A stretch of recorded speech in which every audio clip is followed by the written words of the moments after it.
Dunyodagi eng qimmat shokoladlardan biri o'zimizning milliy brend Premium Class qand va uning asoschisi bilan suhbatlashamiz.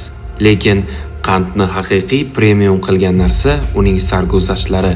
Tasavvur qiling, butun metro bekati ijaraga olinib, shokolad taqdimoti uchun qizil gilam yozilgani yoki har bir qutining ichida milliy naqshlar bilan o'ralgan sirli hikoyalar. Bu shunchaki shirinlik emas, balki san'at asari. Eng qizig'i, bularning barchasi qayerdan boshlangan? Buni bilish uchun biz Toshkentdan qahramonimiz tug'ilib o'sgan Chust shahriga yo'l oldik.